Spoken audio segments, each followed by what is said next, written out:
Bienvenue sur My Polyglot Life en français. Bonjour! Alors que plus de la moitié des habitants de la Terre sont plus ou moins confinés chez eux et que les avions sont presque tous à l'arrêt, c'est une période où on se pose beaucoup de questions sur l'avenir. Aujourd'hui, je vous propose de réfléchir sur le sujet de l'énergie, qui est une des questions les plus complexes et les plus fondamentales en ce début de XXIe siècle. Comme elle est très liée au thème de l'environnement, c'est aussi bien sûr un sujet qui revient fréquemment dans les examens du DELF, du DALF, du TCF et même du TEF. La question que je me suis posée pour cet épisode était « Comment produire toute l'énergie nécessaire pour alimenter les activités humaines au XXIe siècle ?» Aujourd'hui, il y a plus de 7,5 milliards d'êtres humains sur la planète.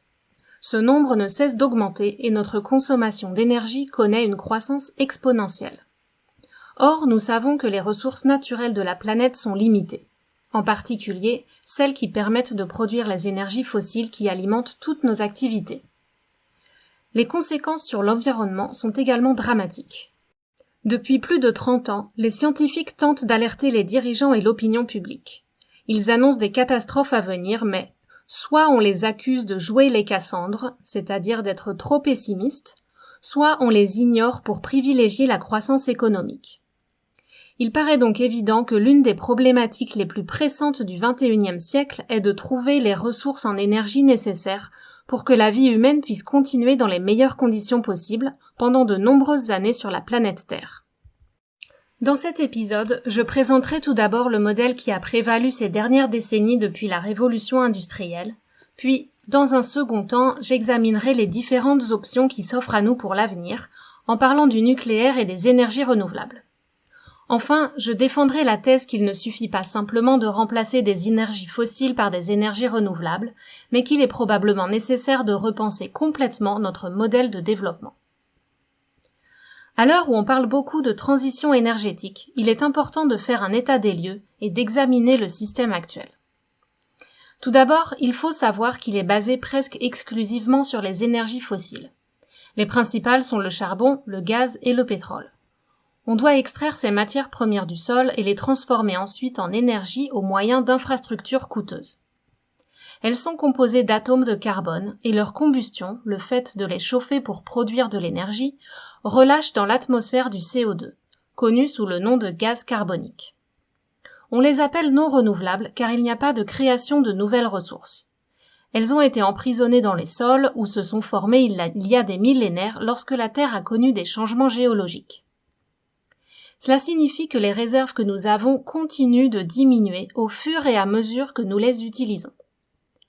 Les gisements les plus faciles d'accès ayant été exploités en premier, il faut désormais faire de plus en plus d'efforts pour extraire ces matières premières, causant souvent la destruction de milieux naturels.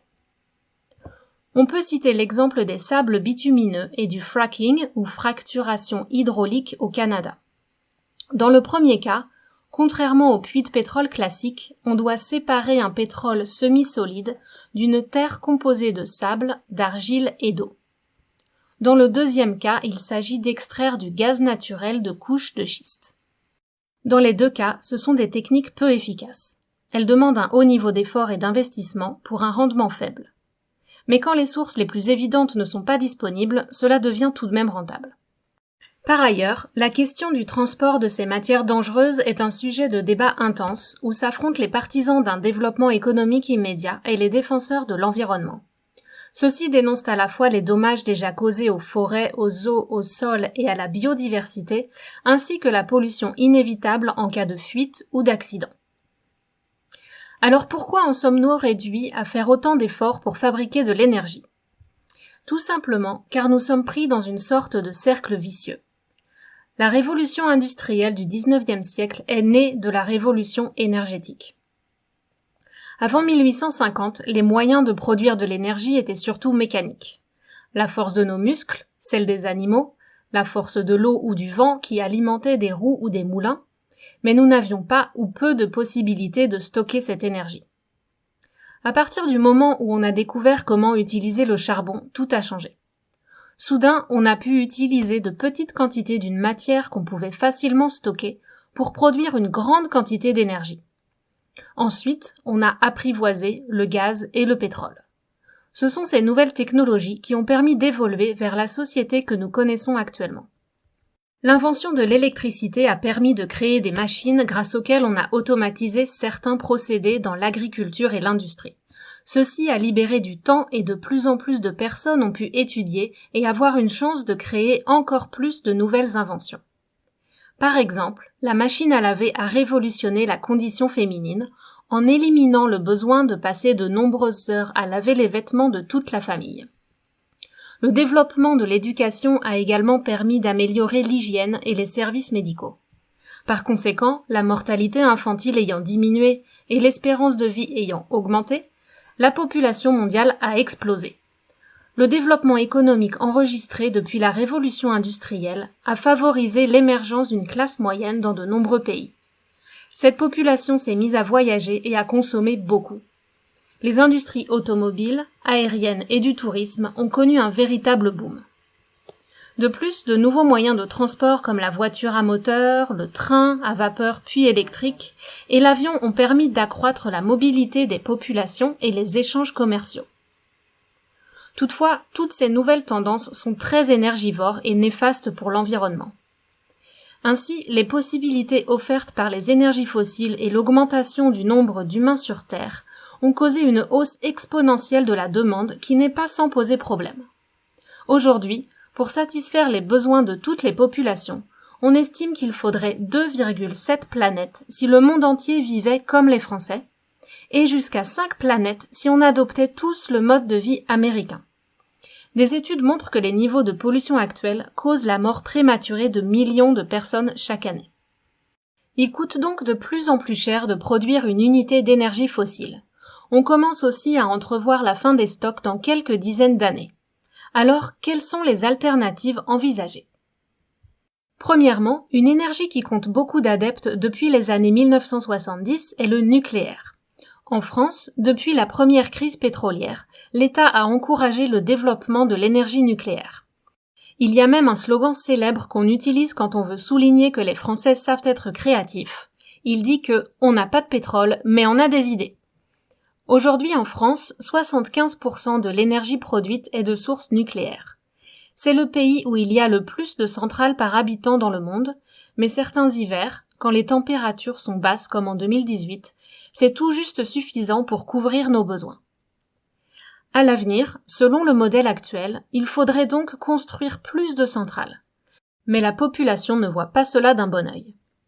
En effet, se pose tout d'abord le problème de la dangerosité en cas d'accident ou de catastrophe naturelle, comme c'est arrivé à Tchernobyl et Fukushima. Ensuite, les gens prennent de plus en plus conscience de la difficulté de traiter, stocker et ou recycler les déchets nucléaires radioactifs. Pour le moment, on en enterre une bonne partie dans des sites d'enfouissement, mais plus aucune commune, ville ou village ne veut accueillir de tels sites.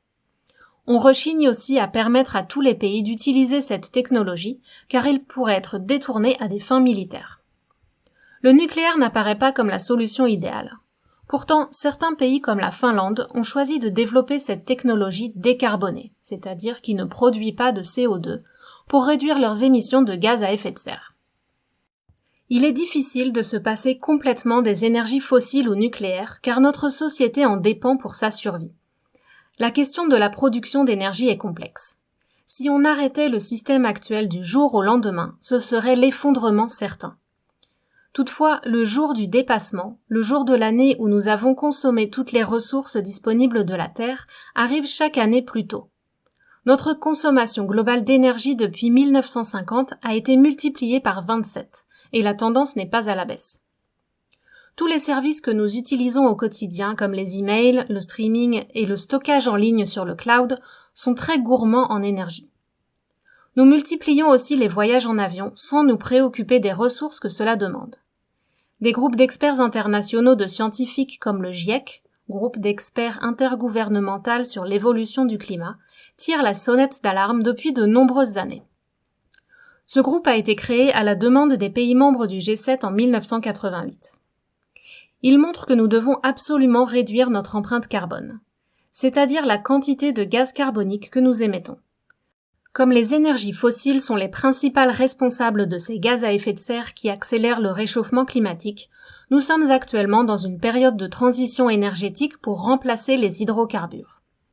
On vient de le voir, le nucléaire n'étant pas non plus une option possible à l'échelle mondiale, on se tourne vers d'autres procédés.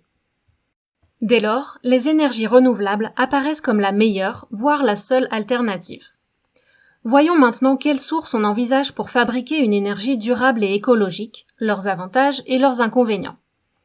Parmi celles-ci, les pistes privilégiées actuellement sont les énergies éoliennes, créées par le vent, solaires, le soleil, hydroélectriques, par l'eau, géothermiques, par la chaleur terrestre. Elles ont l'avantage de pouvoir s'adapter à chaque pays en fonction de ses ressources naturelles. Chaque année, leur part dans la production d'énergie augmente. Ainsi, l'objectif en Europe serait de dépasser 30% d'ici 2030. Mais on doit faire face à plusieurs challenges. Tout d'abord à cause des changements climatiques notamment. Il est difficile de prévoir certains facteurs.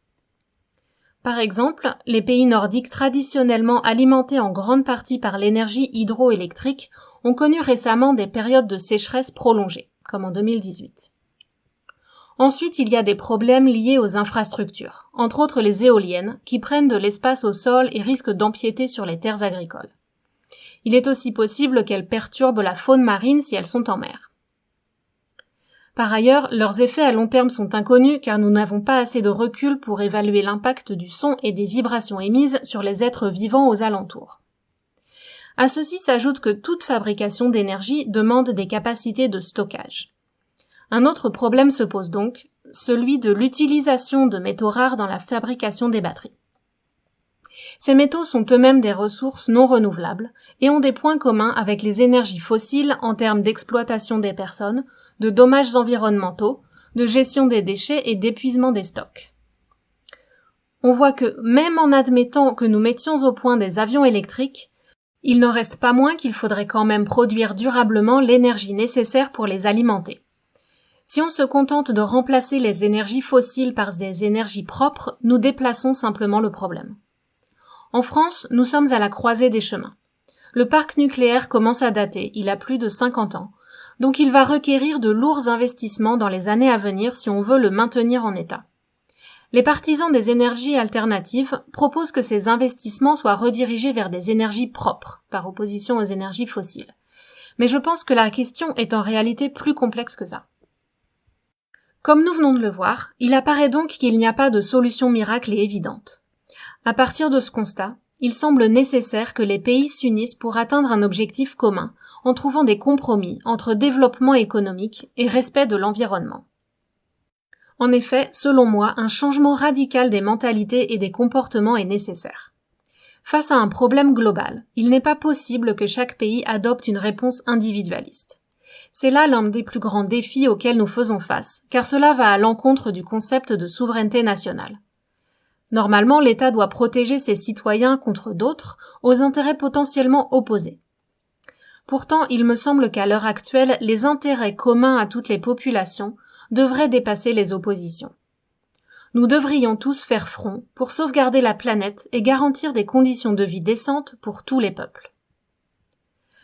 Avec la multiplication des échanges, le monde est devenu beaucoup plus interconnecté. On le voit notamment en cette période de crise liée à la pandémie de Covid-19.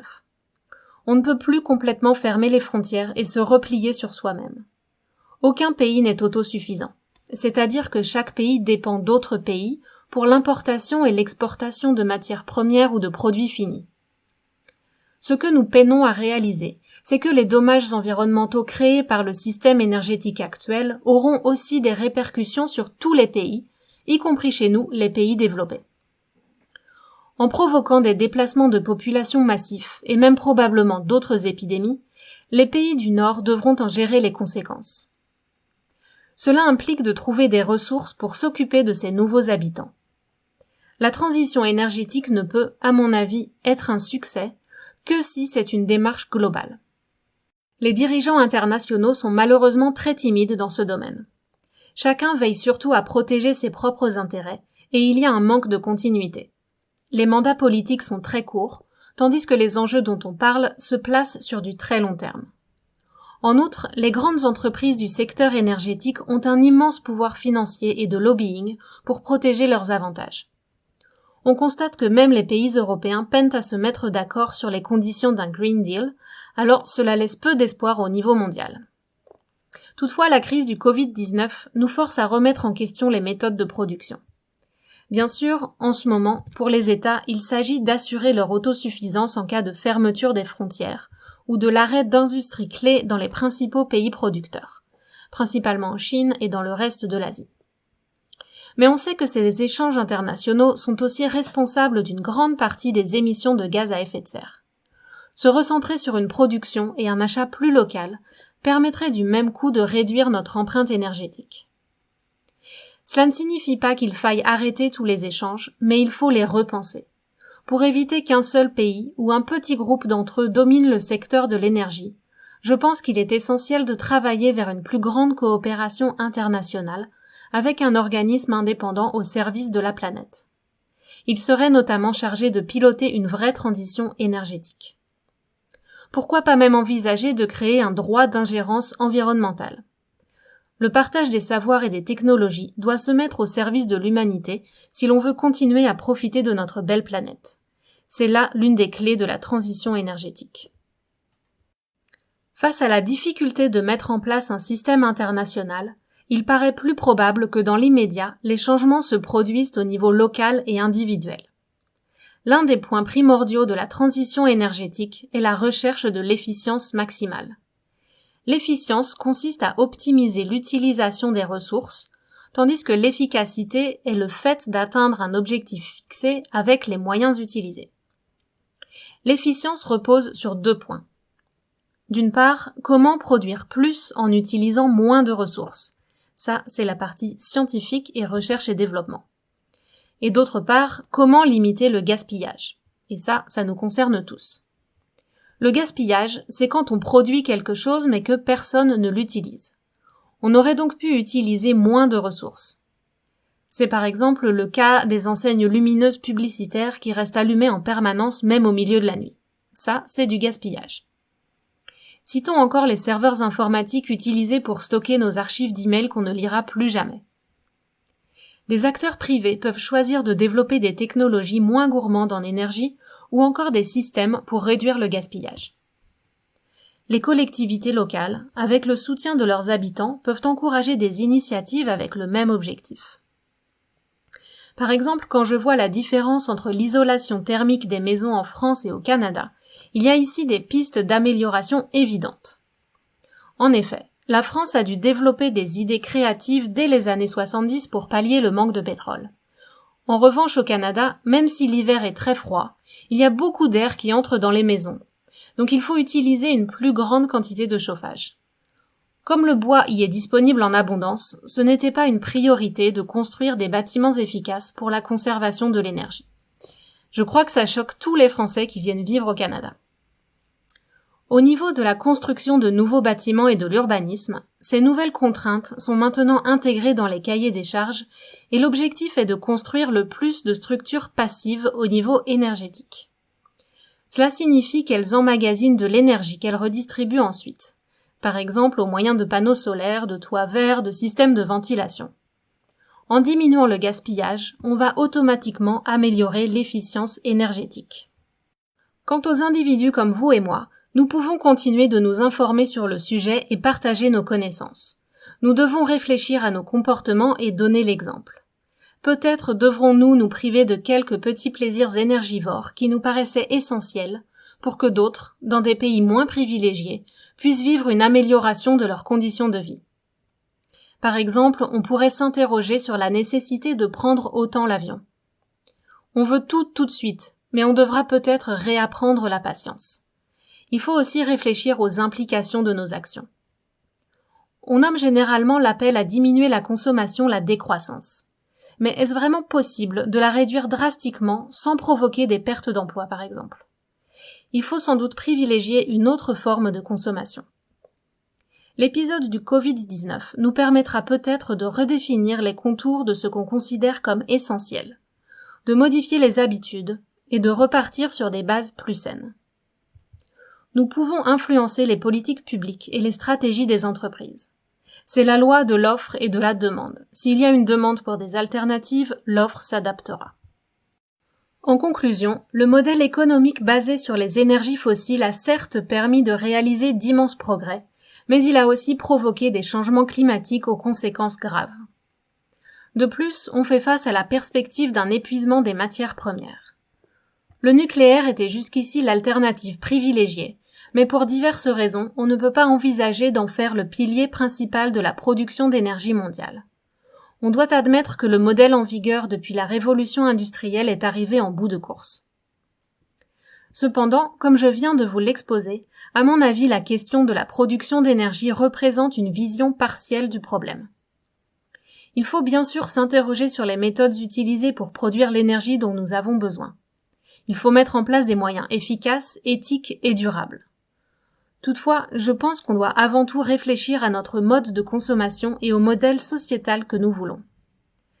La consommation alimente la croissance économique qui nous permet certes d'améliorer notre confort de vie.